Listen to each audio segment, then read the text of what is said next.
সূর্য অস্ত গিয়েছে কিছুক্ষণ আগেই। দিনের আলো তখন প্রায় মিলিয়ে এলেও ঠিক এমন সময় নদীর খেয়াঘাটে এসে ভিড়ল একটি যাত্রীবাহী নৌকো। সেই ঘাটে আগে থেকেই অপেক্ষা করছিল মিহির, ও তার সাথে ছিল একজন 70 বৃদ্ধা। ওই তো দিদুন, নৌকো ঘাটে চলে এসেছে, দেখো। নৌকো থেকে একে একে যাত্রীরা নামতে শুরু করলো। তাদের মাঝখান থেকেই মালপত্র হাতে নেমে এলো এক দম্পতি ও তাদের মেয়ে দীপ্তি। ভিড়ের মধ্যে মিহিরকে ঘাটে দাঁড়িয়ে থাকতে দেখে দীপ্তির পা দুটো যেন মুহূর্তের জন্য থমকে গেল। আরে মিহির, তুই এখানে? হ্যাঁ, আমি তো কলেজের ছুটিতে গ্রামে এসেছি। আর তুই? আমিও তাই। তোকে বলেছিলাম না, এই গ্রামেই আমার বাবার আসল বাড়ি। বাহ, তাহলে তো খুবই ভালো। দীপ্তি মা, এই তো আসছি বাবা। বাবা মায়ের তাড়ায় দীপ্তি আর সেখানে দাঁড়াতে পারল না, তাদের সাথে বাড়ির পথ ধরল। কিন্তু মিহিরের দিদার মনোযোগ সেদিকে ছিল না। তার তীক্ষ্ণ ও স্থির দৃষ্টি তখন আটকে ছিল দীপ্তির বাবার দিকে। সেই দৃষ্টিতে মিশে আছে অদ্ভুত রকমের এক বহুদিনের জমে থাকা ক্ষোভ আর চাপা আক্রোশ। এতগুলো বছর পর আবার এই গ্রামে পা রাখলি তুই। তোর এই ফিরে আসার দিনটার জন্যেই আমি এতকাল অপেক্ষা করছিলাম। নিজের ঠাকুমার এই ব্যবহার চোখ এড়ালো না মিহিরের। কি ব্যাপার দিদুন, তুমি যাবে না? মিহিরের কথার কোনো উত্তর না দিয়ে হনহন করে এগোতে লাগলো বাড়ির পথে। দিদুনের আবার কি হলো? ওফ, এই তো কিছুক্ষণ আগে দিব্যি হেসে হেসে কথা বলছিল। কে জানে বাবা, কখন যে কি হয়। ধুর, মাঝখান থেকে মেলাটার যাওয়া হলো না।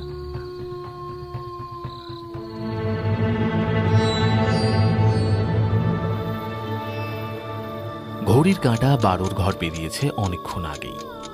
নিজের বিছানায় মটকা মেরে পড়েছিল মিহির। রাত গভীর হলেও কিছুতেই যেন দু চোখের পাতা এক করতে পারছিল না সে। খানিকক্ষণ হাতের মুঠো ফোনটা নিয়ে নাড়াচাড়া করে আবার সেটা রেখে দিল বালিশের পাশে। তার মনে বারবার ওই দিন বিকেলে ঘটে যাওয়া ঘটনাটাই মনে পড়ছিল। আর সেই সাথে তার দিদুনের ওই রকম পরিবর্তিত ব্যবহার তাকে খানিকটা অবাক করেছিল। খোলা জানলার বাইরে থেকে শোনা যাচ্ছিল কয়েকটা শেয়াল কুকুরের বাক বিতণ্ডার কলরব। খানিকটা বিরক্ত হয়ে বিছানায় উঠে বসল মিহির। এইভাবে পারা যায় নাকি? দূর দূর, বিরক্ত লাগছে। একে এই শিয়াল কুকুরগুলো চিৎকার করে কানের মাথা খেয়ে নিল, আর অন্যদিকে বাবারে মশার উৎপাত। মিহির যখন নিজের মনে এসব বিড়বিড় করছিল, তখনই একটা শব্দ মিহিরের কানে আসতে খোলা জানলা দিয়ে দেখল ওর দিদুন কাঁধে একটা ঝোলা নিয়ে বেরিয়ে যাচ্ছে। এই দৃশ্য দেখে মিহির মনে মনে বলল, কি ব্যাপার, দিদুন প্রতিদিন রাত হলেই কোথায় বেরিয়ে যায়? ব্যাপারটা তো মোটেই ঠিক লাগছে না। এইসব ভাবতে ভাবতে মিহিরের দু চোখে ঘুম নেমে এলো।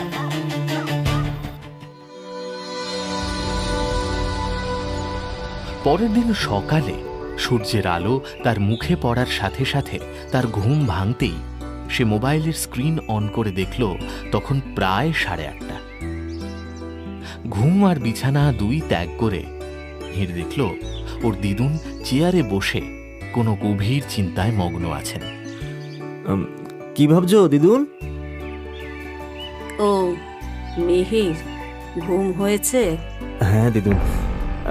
আচ্ছা দিদুন, আমি তোমাকে একটা কথা জিজ্ঞেস করব, মানে আজকে তোমাকে তার উত্তর দিতেই হবে। আচ্ছা বল, কি জানতে চাস? আমি তো কোনোদিন তোমাকে এই প্রশ্ন করিনি, তবে আজকে জানতে চাইছি, তুমি প্রতিদিন রাতে কোথায় যাও? বলো না। এই প্রশ্নের উত্তর দিতে আমি বাধ্য নই মিহির। যা, হাত মুখ ধুয়ে আয়, আমি জল খাবার বানিয়েছি, খেয়ে নে। কিন্তু দিদুন। মিহিরের দিদুন মিহিরের করা প্রশ্নের কোনো জবাব না দিয়ে সোজা রান্নাঘরের দিকে এগিয়ে গেল। এইভাবে কেটে গেল 2 দিন। কিন্তু বিগত 2 দিন রাতেও মিহির তার দিদুনকে ঝোলা কাঁধে ঘর থেকে বেরিয়ে যেতে দেখেছে। ছোট থেকেই সে খুব কষ্ট করে মানুষ হয়েছে তার দিদুনের কাছে, আর সে খুব ছোটতেই সেটা বুঝে গিয়েছিল যে তার দিদুন প্রচণ্ড রাশভারী আর অল্প কথার মানুষ। তাই সে কোনো প্রশ্ন করার সাহস পায়নি। কিন্তু তার দিদার প্রতি তার এটুকু বিশ্বাস ছিল, তার দিদুন এমন কোনো কাজ করবে না যাতে তার কোনো ক্ষতি হয়। একদিন বিকেলে চেয়ারে বসে কিছু একটা গভীর চিন্তায় মগ্ন ছিল চন্দনা দেবী। এমন সময় চেয়ার ছেড়ে ধীর পায়ে এগিয়ে গেলেন দরজার দিকে। দরজা খুলতেই তিনি দেখলেন দরজার অপর প্রান্তে দাঁড়িয়েছে মিহির, আর তার ঠিক পাশে দাঁড়িয়ে আরেকটি মেয়ে, যাকে দিন কতক আগে খেয়াঘাটে দেখেছিল। দীপ্তির দিকে হাঁ করে তাকিয়ে থাকতে দেখে মিহির চন্দনা দেবীকে বলল, দিদুন, তুমি এভাবে কি দেখছো? ওকে চিনতে পারছো না? ও আমার বান্ধবী দীপ্তি, আমরা একই কলেজে পড়ি। ও হ্যাঁ, তাই তো। আসলে কি বয়স হয়েছে তো, এখন আর এত কিছু মনে রাখতে পারি না। এসো মা, এসো, ভেতরে এসো।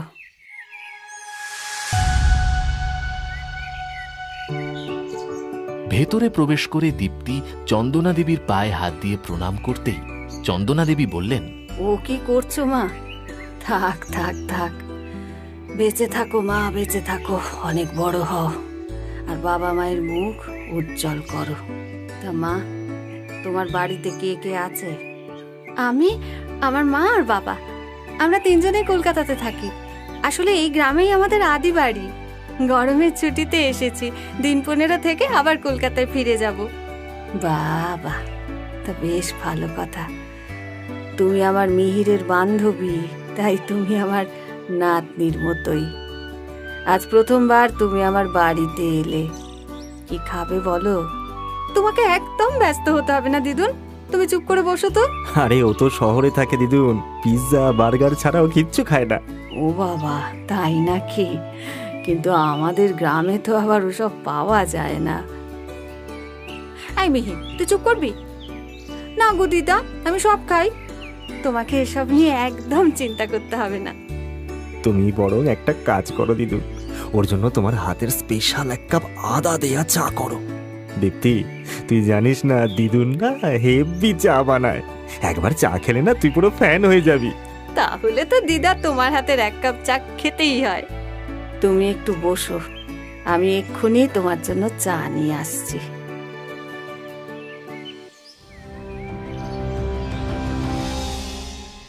কিছুক্ষণ পর রান্নাঘর থেকে একটা প্লেটে চা আর 2টো বিস্কুট এনে দীপ্তির হাতে দিয়ে বললেন, দেখো, আমার হাতের চা তোমার আবার পছন্দ হয় কিনা। দীপ্তি প্রথম চুমুক দেয়া মাত্রই তার চোখে মুখে একটা অদ্ভুত অস্বস্তির ছাপ ফুটে ওঠে। কাপটা সে নামিয়ে রাখে সামনের টেবিলে। চাটা খেয়ে নাও মা।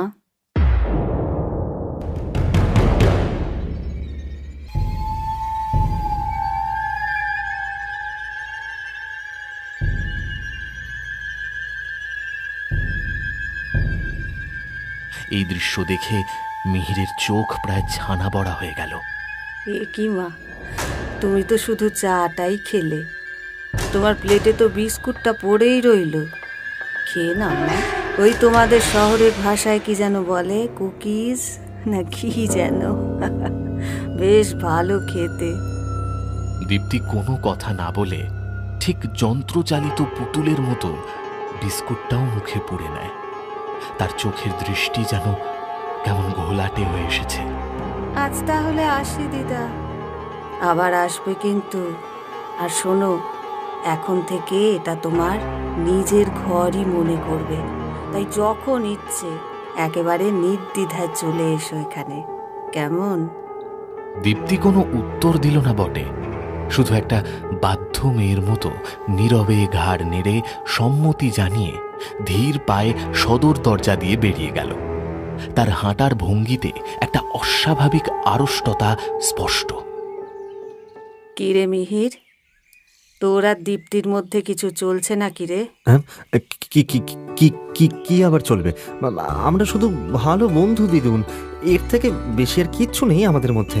তা তুই যাই বলিস না কেন বাপু, আমার কিন্তু নাত বউ হিসেবে দীপ্তিকে বেশ পছন্দ হয়েছে। মিহির লজ্জায় মাথা নিচু করতেই চন্দনা দেবীর মুখের সেই শান্ত রূপটা মুহূর্তের মধ্যে উধাও হয়ে তার বদলে ফুটে ওঠে এক ভয়ঙ্কর ক্রূর হাসি। ওই ঘটনার পর থেকে মিহিরদের বাড়িতে দীপ্তির আসা যাওয়াটা বেশ চোখে পড়ার মতো বেড়ে গেল। কখনো নোটস নেওয়ার অছিলায় তো কখনো প্রজেক্টের বাহানায় সে প্রায় প্রতিদিনই হাজির হতে শুরু করলো। কিন্তু আশ্চর্যের বিষয় হলো, মিহিরের সাথে দেখা করার চেয়ে চন্দনা দেবীর সান্নিধ্য লাভ করাই যেন তার একমাত্র উদ্দেশ্য হয়ে দাঁড়িয়েছিল। পরিস্থিতি এমন জায়গায় পৌঁছল যে মিহির বাড়িতে না থাকলেও দীপ্তির আশায় কোনো ছেদ পড়ত না। এই নাও মা, খেয়ে নাও। এই লাড্ডুগুলো আমি নিজের হাতে ঘরেই বানিয়েছি, খেয়ে দেখো তো কেমন হয়েছে। চন্দনা দেবীর কথা শেষ হওয়া মাত্রই দীপ্তি কোনো বাক্য ব্যয় না করে ঠিক একটি যন্ত্রচালিত পুতুলের মতো প্লেট থেকে একটা লাড্ডু তুলে মুখে পুড়ে নেয়। তার এই বাধ্যতা দেখে চন্দনা দেবীর ঠোঁটের কোণে ফুটে ওঠে এক অদ্ভুত রহস্যময় তৃপ্তির হাসি। আর শোনো, এই কৌটোটাতে তোমার মায়ের জন্য কয়েকটা লাড্ডু আর মিষ্টি দিয়ে দিলাম। বাড়ি ফিরে এগুলো নিজে হাতে তোমার মাকেও খাইও, কেমন? বলবে আমি দিয়েছি, আশা করি তার খুব ভালো লাগবে। বড্ড ভালো লাগবে। হ্যাঁ দিদা, আমি মাকে নিজের হাতে খাইয়ে দেব। দীপ্তি বাধ্য মেয়ের মতন চন্দনা দেবীর দেওয়া সেই কৌটোটা সযত্নে নিজের ব্যাগে ভরে নিল। তার আড়ষ্ট চলাফেরা দেখে স্পষ্ট বোঝা যাচ্ছিল সে যেন নিজের নিয়ন্ত্রণে নেই, বরং কোনো অদৃশ্য সুতোয় বাঁধা পুতুলের মতো চন্দনা দেবীর প্রতিটি নির্দেশ অক্ষরে অক্ষরে পালন করে চলেছে। আর বাড়ি ফিরে সে ঠিক সেটাই করল, ঠিক যেমনটা চন্দনা দেবী তাকে আদেশ করেছিলেন। নিজের মাকেও সেই লাড্ডু খাইয়ে দিল। নোটস আর প্রজেক্টের বাহানাগুলো কখন যে গভীর ভালোবাসায় পরিণত হয়েছে তা মিহির আর দীপ্তি নিজেরাও বুঝতে পারেনি। পড়ন্ত বিকেলের নরম আলোয় দীপ্তির হাত দুটো নিজের হাতের মুঠোয় নিল মিহির। জানিস দীপ্তি, তোকে ছাড়া এখন আর একটা দিনও ভাবতে পারি না। আমি তোকে সত্যিই খুব ভালোবাসি। সারাটা জীবন এভাবেই আমার পাশে থাকবি তো? আমিও কখন তোকে ভালোবেসে ফেলেছি জানি না রে মিহির। তবে একটা কথা দিবি, তুই কখনো আমাকে ছেড়ে যাবি না তো? আমি প্রমিস করছি দীপ্তি, মৃত্যু ছাড়া আর কিছুই আমাদের আলাদা করতে পারবে না। সেই দিনই বুক ভরা সাহস নিয়ে মিহির দীপ্তিকে চন্দনা দেবীর সামনে নিয়ে আসে। সবটা সত্যি শোনার পর চন্দনা দেবীর মুখের সেই চিরাচরিত কৃত্রিম হাসিটা যেন কর্পূরের মতো উবে যায়। তিনি একটি শব্দ উচ্চারণ না করে স্থির দৃষ্টিতে দীপ্তির দিকে কিছুক্ষণ তাকিয়ে রইলেন। তারপর গটগট করে নিজের ঘরে ঢুকে দরজা বন্ধ করে দিলেন। ওই দিনই বিকেলে ট্রেনে দীপ্তি তার বাবা মায়ের সাথে শহরে ফিরে যায়। এভাবে কেটে গেল একটা মাস।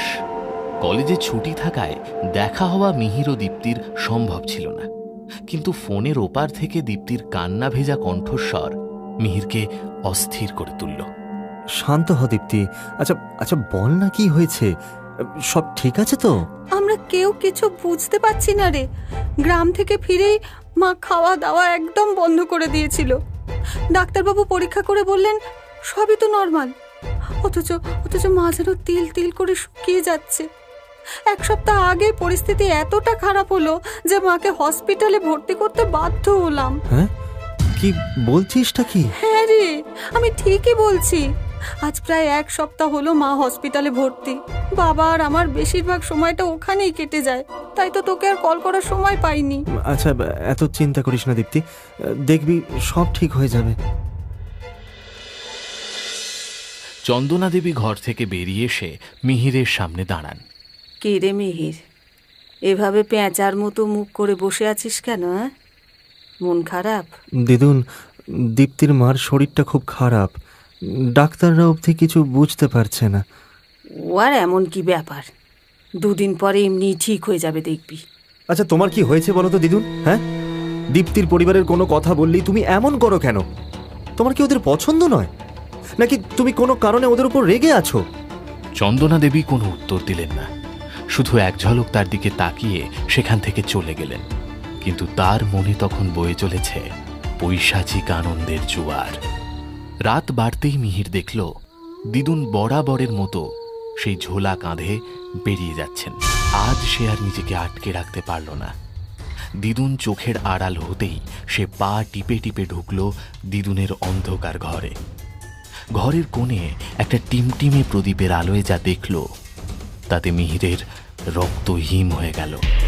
একটা কাঁচের বয়ামের ভেতর গোছানো কিছু কাটা চুল, দুটো কুৎসিত দেখতে পুতুল, আর এক গ্লাস জল, আর সেই কাঁচের বয়ামে লেখা দুটো নাম, দীপ্তি ও তিথি। কালা জাদু? দিদুন এইসব করছে? কিন্তু কিন্তু কেন? ওনার কি শত্রুতা থাকতে পারে?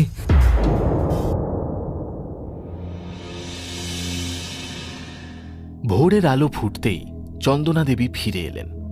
কিন্তু আজ তাকে অভ্যর্থনা জানাতে মিহির সেই জারের সরঞ্জামগুলো নিয়ে সদর দরজার সামনে দাঁড়িয়েছিল।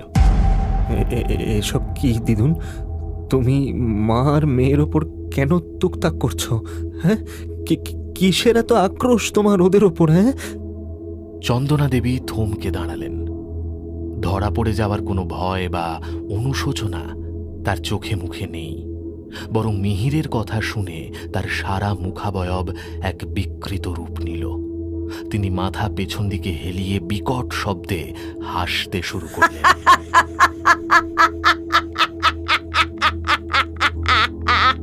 সে এক পৈশাচিক হাড় হিম করা হাসি।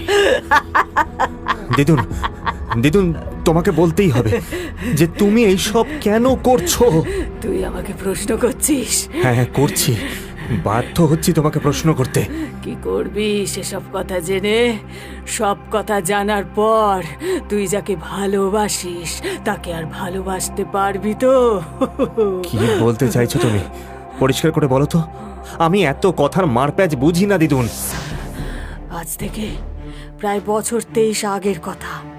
তখন ওই গ্রাম আজকের মতন এত উন্নত ছিল না। ওই সময় অন্তত গ্রামের মেয়েদের খুব তাড়াতাড়ি বিয়ে দিয়ে দেওয়া হতো। কিন্তু আমি চেয়েছিলাম তোর মাকে পড়াশোনা শিখিয়ে মানুষের মতন মানুষ করতে। ছোট থেকেই তোর মা পড়াশোনায় খুব ভালো ছিল, তাই সবার বিরুদ্ধে গিয়েও আমি তোর মাকে শহরে পাঠিয়েছিলাম পড়াশোনা করতে। সবকিছুই ঠিকঠাক চলছিল, কিন্তু হঠাৎই একটা দমকা হাওয়া এলোমেলো করে দিল আমাদের জীবন। তোর মা প্রেমে পড়লো একটি ছেলের। চাকরিটা পেয়ে হাতছাড়া করাটা ঠিক হবে না পূর্ণিমা, মোটা টাকার মাইনে। কিন্তু তুমি এখানেও তো অনেক ভালো মাইনের চাকরি পাবে। আমার জীবনে একটা স্বপ্ন আছে পূর্ণিমা, আমি সেটা এই শহরে থেকে নষ্ট করতে চাই না। আর আমি যদি বেকার হই, তোমার মা কি আমার সঙ্গে তোমার বিয়ে দেবে? সেটা ঠিক, কিন্তু নতুন শহরে গিয়ে আমাকে ভুলে যাবে না তো? তোমাকে ভুলে যাওয়ার জন্য তো তোমায় ভালোবাসিনি পূর্ণিমা। এত ভালোবাসো আমাকে? নিজের থেকেও বেশি। তারপর কি হলো? তোর মা আবার গ্রামে ফিরে এলো। আমি দেখতাম যে ও প্রায় মন মরা হয়ে বসে থাকতো। আমি জিজ্ঞেস করলে বলতো কিছু হয়নি, এমনি নাকি মন খারাপ। আর প্রতিটা দিন যাওয়ার সাথে সাথে তোর মায়ের শারীরিক পরিবর্তন হতে শুরু করলো। মানে আমি ঠিক বুঝলাম না।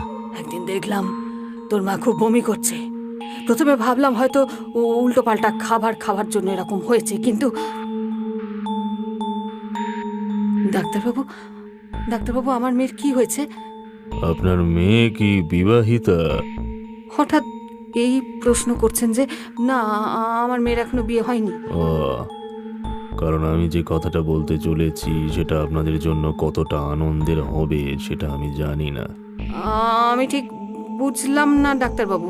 আপনার মেয়ে মা হতে চলেছে। কি বলছেন ডাক্তারবাবু? এ কিছুতেই হতে পারে না। আপনার নিশ্চয়ই কোথাও একটা ভুল হচ্ছে। আমার কথা ভুল হচ্ছে না। যাই হোক, আপনারা কি করবেন সেই সিদ্ধান্ত আপনাদের হাতে। কয়েকটা ওষুধ লিখে দিচ্ছি, সেগুলো দয়া করে আনিয়ে নিন। কথাগুলো বলে ডাক্তারবাবু চলে গেলেন, কিন্তু ওনার বলা কথাটা শুনে চন্দনা দেবীর মাথায় যেন আকাশ ভেঙে পড়ল।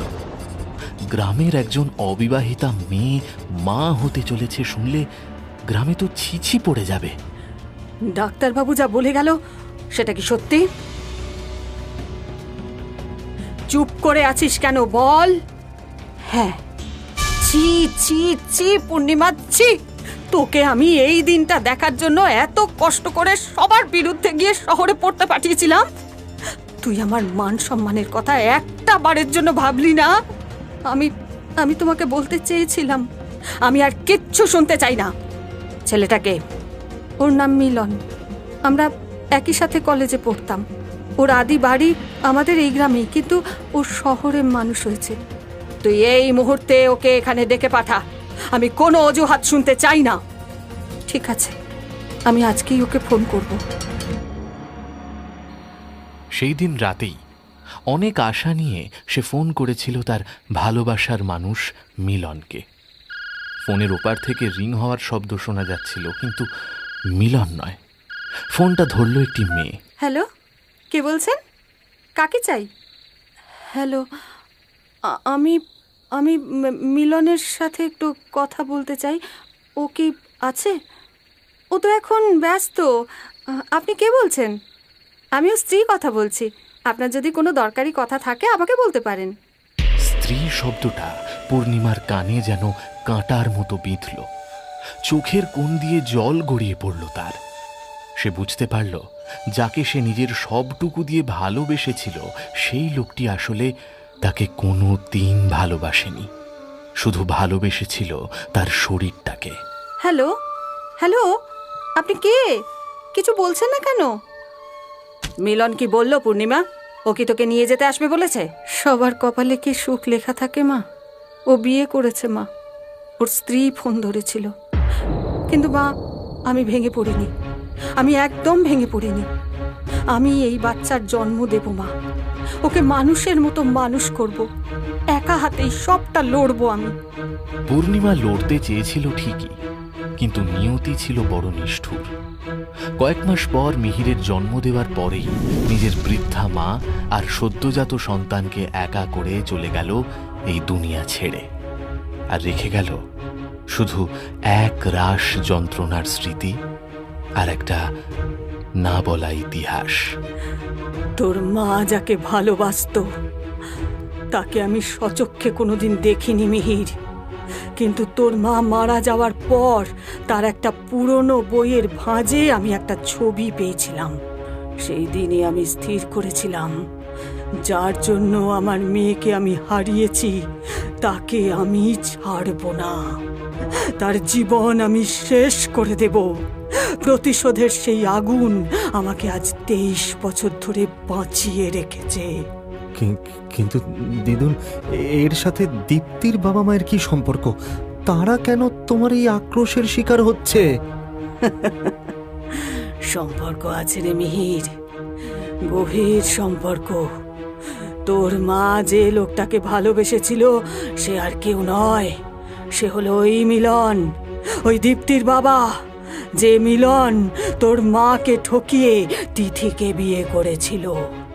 এতদিন পর যখন ঘাটে ওদেরকে দেখলাম, আমার 23 বছরের অপেক্ষা শেষ হলো।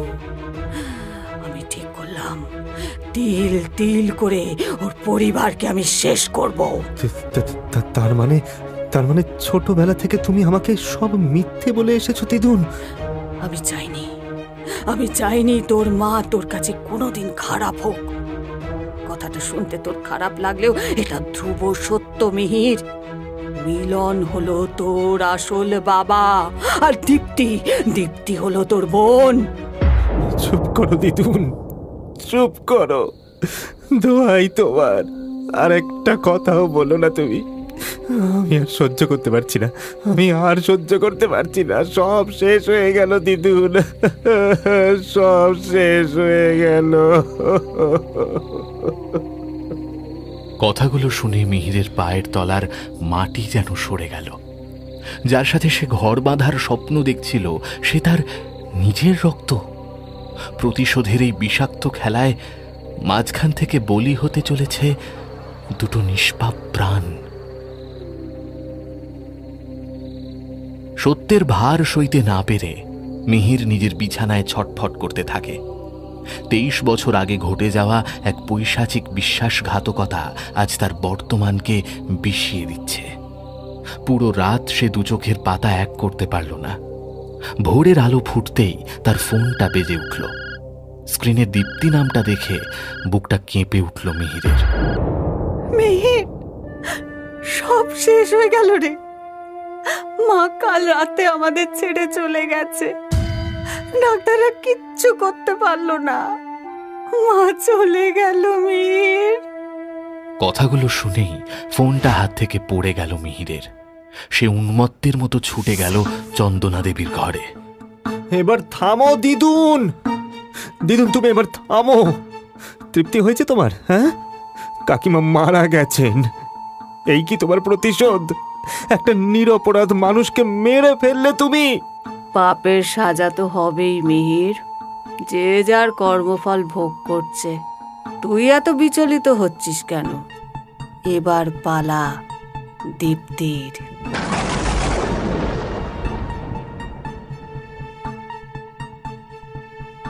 মায়ের শ্রাদ্ধ সেরে দীপ্তি একবার শেষবারের মতো মিহিরদের বাড়িতে আসে। আর সেই মুহূর্তে মিহির বাড়িতে ছিল না। শোক আর অনাহারে মেয়েটার উজ্জ্বল চেহারা আজ ফ্যাকাশে। চন্দনা দেবী যেন সহানুভূতির প্রতিমূর্তি হয়ে সামনে দাঁড়ালেন। আহারে মা, কত রোগা লাগছে তোমাকে। মা নেই বলে কি নিজের শরীরের যত্ন নেবে না মা? হ্যাঁ, বসো মা, বসো। আমি নিজের হাতে তোমার জন্য কিছু খাবার করেছি। আজ না খেয়ে যাওয়া চলবে না। দীপ্তি কোনো কথা বলার অবস্থায় ছিল না। যন্ত্রচালিত পুতুলের মতো সে চন্দনা দেবীর দেওয়া খাবারগুলো খেয়ে নিল।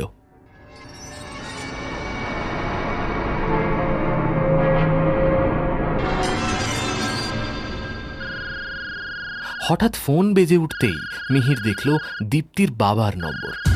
ফোনটা ধরতেই ওপার থেকে মিলনের হাহাকার শোনা গেল। মিহির, মিহির, আমার সব শেষ হয়ে গেল।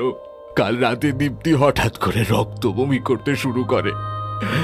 ওকে হাসপাতালে নেওয়ার সময়টুকুও দিল না। দীপ্তি আর নেই মিহির। আমি এখন কার মুখ চেয়ে বাঁচব? কথাটা শুনে আকাশ ভেঙে পড়ল মিহিরের মাথায়।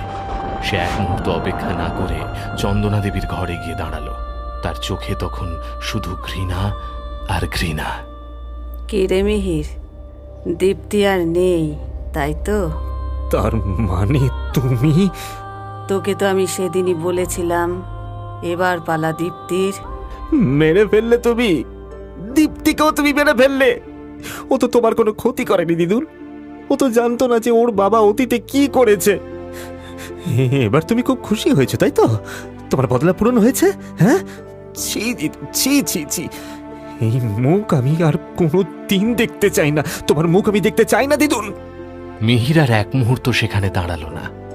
নিজের ছোট ব্যাগটা নিয়ে সে ঘর থেকে বেরিয়ে গেল ঝড়ের বেগে। চন্দনা দেবী পিছু ডাকলেন না, শুধু হাসতে লাগলেন।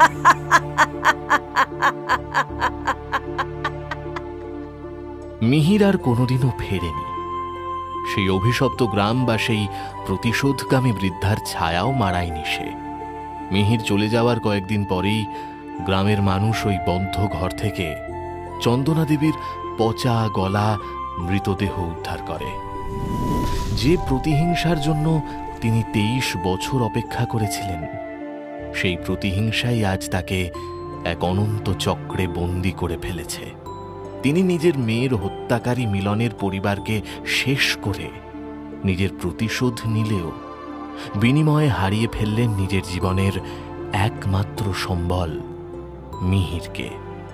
আজও অনেকে বলে, গ্রামের আনাচে কানাচে কেউ তার হারানো নাতিকে খুঁজে বেড়ায়।